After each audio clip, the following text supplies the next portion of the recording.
Greetings, gentles and ladiesmen, ExoParadigmGamer here. It's time you guys got a well-deserved channel update. If you'd like to skip straight to the review, go ahead and click on this annotation right here. Ever since the Sonic Genesis review, I've been hard at work recording footage and scripting for the Dreamcast era collab reviews. I've got all the Dreamcast and PSN footage taken care of, but I've still got to get around to the GameCube versions. 2 of 4 scripts are more or less done at this time, and a third is in the process of revision. The 4th one will be written up when I finish recording the GameCube versions. I know you guys have been waiting a long time for this marathon, but between college and Game Mavericks, I've had my hands tied. That's why I've been doing Metroid Prime 2 Echoes on the side, to help fill the gap. Still, I feel like you guys are overdue for a review of some kind, so that's why I've decided to take a quick peek at 2 short Game Boy classics, Super Mario Land and Super Mario Land 2: The 6 Golden Coins. While not as famous or beloved as the likes of Super Mario Bros. 3 or Super Mario World, the Mario Land games have a special place in the hearts of many old school gamers. So are they any good nowadays? Do they preserve everything we loved about their console contemporaries? Do they fall victim to the same camera and control issues I noted in my review of the Donkey Kong Land trilogy? Let's find out. So, most of my viewers are probably familiar with the success of the Nintendo Entertainment System. Debatably, the Nintendo Game Boy did for portable consoles what the NES did for home consoles. Released in Japan in April of 1989, the Game Boy became an international commercial success, outselling the competing Sega Game Gear by a substantial margin. Previous handheld systems, like the Nintendo Game & Watch, were incredibly simplistic in terms of both aesthetics and gameplay, so the Game Boy was unique for offering console-quality games on the go. The system wasn't without its weaknesses though. The screen was only in black and white, or rather light and dark green, and the screen itself was microscopic while the system was the size of a small brick. Still, it was a seminal piece of hardware and left an important legacy in video game history. The Game Boy's early success is arguably due to 2 titles that came out at launch: the classic puzzle game, Tetris, and a classic side-scrolling Mario game, Super Mario Land. You see, back when video games weren't gigantic and didn't take 5 years to make, Nintendo's consoles could actually premiere with a diverse, substantial launch lineup. Super Mario Land is unique for many installments in the series, in that series creator and supervisor Shigeru Miyamoto had nothing to do with its development. It was produced by Miyamoto's mentor, co-creator of Metroid, and the creator of the Game Boy, Gunpei Yokoi. The goal was to take the elements of the classic Super Mario Bros. And shrink them down into a fun portable game. The result is a classic Game Boy title that retains a following in the Mario fanbase even to this day. The story of Super Mario Land is both familiar and new at the same time. An evil space alien named Tatanga arrives in the peaceful 4 kingdoms of Sarasa Land and enslaves the inhabitants via hypnosis. With Sarasa Land under his thumb, Tatanga then captures and attempts to marry its former ruler, Princess Daisy. Yes, that Princess Daisy, making what is to my knowledge her only appearance in the main series. When Mario hears of these events, he makes his way through the 4 kingdoms of Sarasa Land to defeat Tatanga and rescue Daisy. While it's not much different than most Mario games, I can appreciate that we get a new setting and new characters.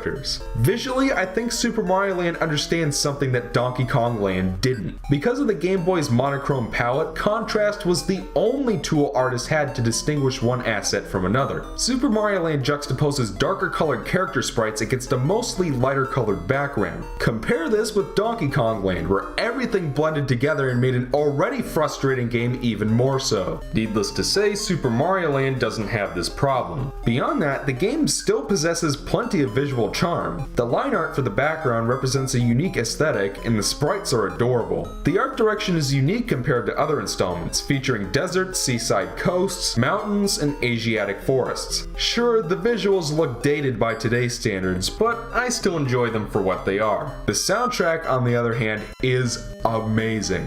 One of my absolute favorite 8-bit video game soundtracks. Whether it be the overworld theme, the ruins theme, the shooting sections theme, or the gloriousness that is the Chai Kingdom theme, these are some of the best 8-bit songs I've ever heard. This soundtrack has energy and grabs your attention. It succeeds in being catchy, memorable, and atmospheric, and that's what I'm looking for in a good video game soundtrack. The core gameplay should feel familiar to anyone who's played a Mario game before. Mario runs, jumps, bonks Goombas and Koopas on the noggin, bashes bricks with his fist, and collects power-ups from question blocks. That's where the similarities end though, because Super Mario Land feels otherwise like no other Mario game you've ever played. For one thing, the camera has been zoomed out quite significantly, to the point that many assets are only a single 8x8 tile large. Considering the Game Boy's small screen size and limited graphical prowess, it works quite well. Unlike the Donkey Kong Land games, I can't think of a single time where I got fucked over by poor visibility or shitty enemy placement. The control also feels a little different from what you're used to. Mario doesn't have quite the same momentum to his jumps as in any of the console games, which can sometimes make it harder to jump on the smaller enemy sprites. Still, it was nothing I couldn't adjust to with some time and patience. Another change revolves around enemies. This game wasn't produced by Miyamoto, and it feels like it. Instead of the usual Hammer Brothers, Lakitus, and Buzzy Beetles, we get giant Easter Island heads,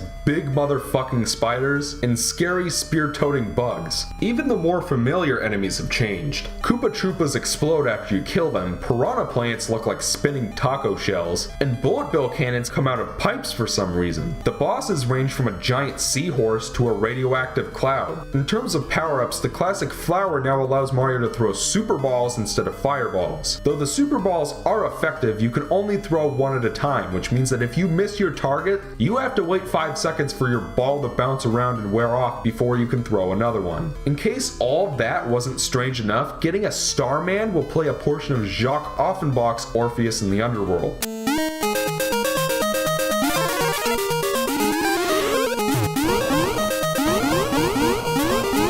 This game is weird, and by Mario standards, that's saying a lot. Regardless, Super Mario Land is a fun, well-designed game. The level design is simple and straightforward, but that doesn't prevent it from being fun. As I've said numerous times before, I appreciate it when a game can do multiple pathways and do it well, but I nevertheless prefer something that isn't overly complicated. There are actually moments where levels branch into separate pathways if you have a super mushroom, but they're few and far between. The platforming's actually quite decent for an early Game Boy title, and enemies will keep you on your toes without overstaying their welcome. The 2 levels where you take control of a vehicle and shoot at enemies are also enjoyable and a nice break from the core gameplay. One thing that is worth mentioning is that unlike Super Mario Bros. 3, which did get released before Mario Land in Japan, the game has limited continues. While I've made no secret of my general distaste of that design choice in some games, I actually don't really mind it here. Seeing as Super Mario Land is A, only 12 levels long, B, can be beaten in approximately half an hour, and C, is generally well designed, I don't think having to redo the whole game after a game over is all that bad. 90% of the time, dying feels like my own fault, as opposed to Sonic 2 where most of the deaths seem due to occasionally poor visibility or bad enemy placement. What can really make or break your first playthrough is how well you can do at the end stage bonus game, which you access by taking the upper exit in the stage. Unlike the console games, it's actually possible to win a lot of lives consistently.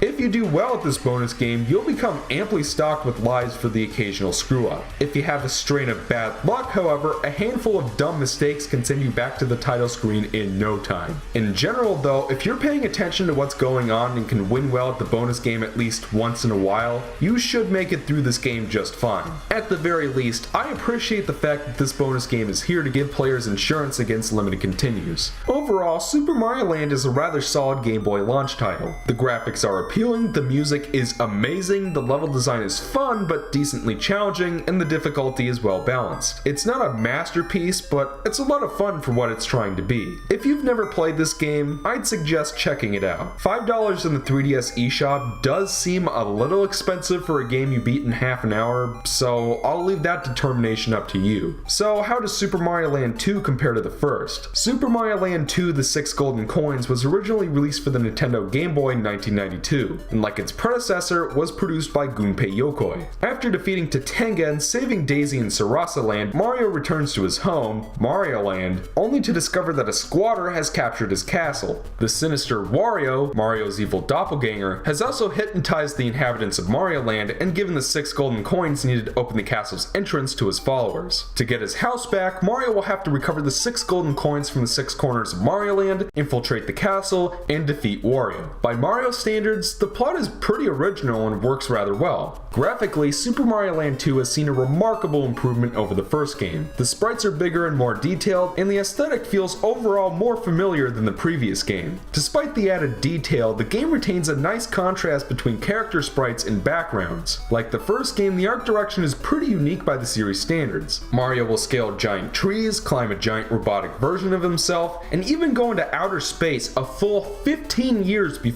Super Mario Galaxy. Visually, this game is charming, creative, and cartoony, and for a Mario game, I wouldn't have it any other way.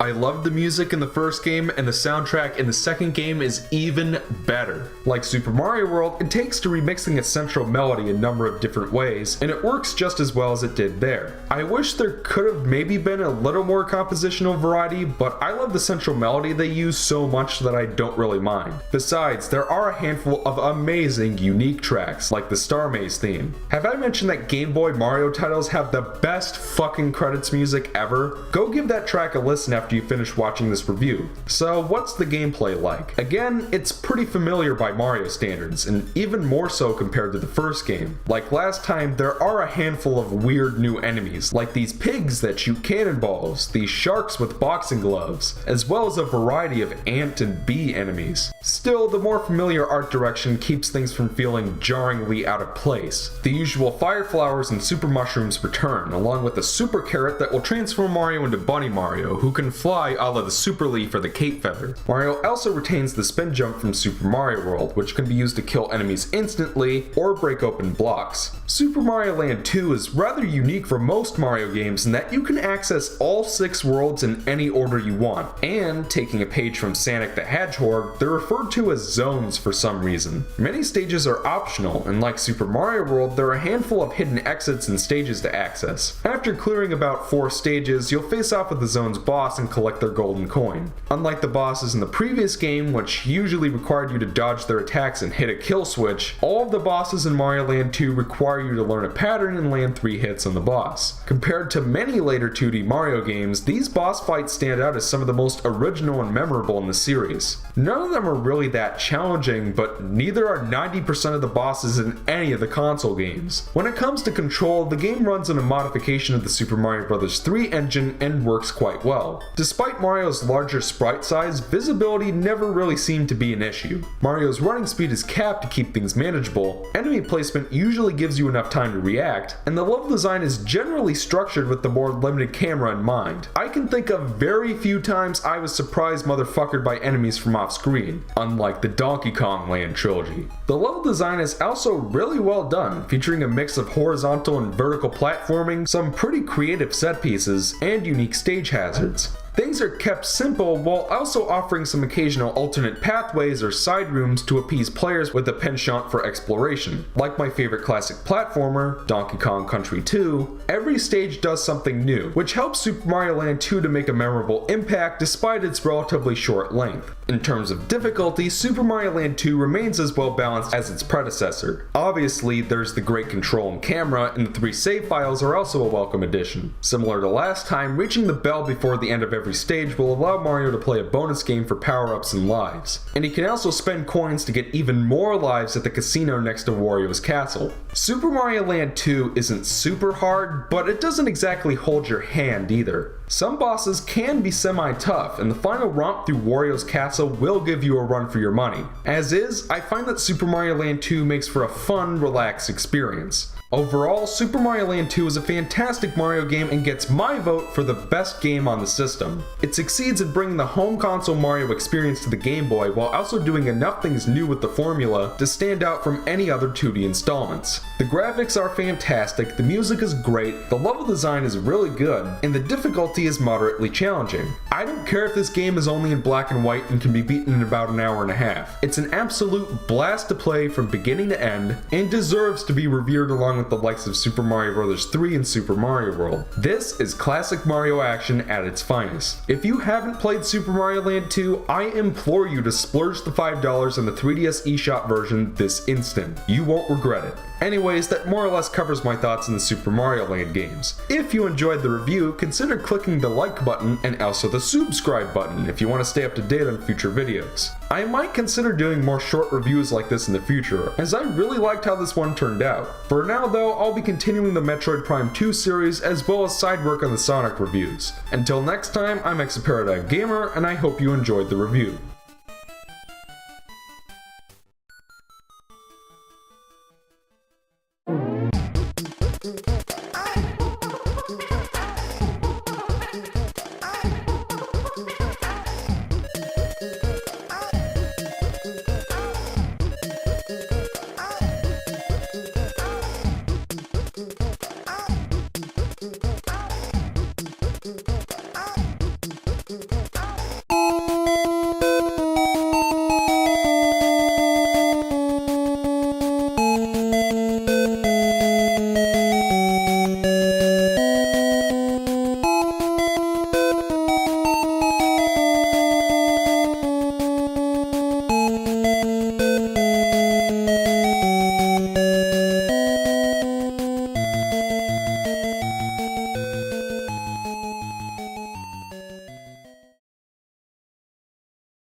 He's under 11. I am your master. ExoParadigmGamer. Who is your enemy? The wicked impostor He's under 11. has cast an evil spell over ExoParadigmGamer. Don't let ExoParadigmGamer. the six golden. Jimmy Neutron. Don't let ExoParadigmGamer. reach the Dalai Lama. This is the biggest, most dangerous, most challenging Game Boy adventure yet. obey. He's under 11. Destroy. ExoParadigmGamer. Don't fall under He's under 11. this evil spell in Super ExoParadigmGamer. Land 2, only on Game Boy. This game is burger flipping good!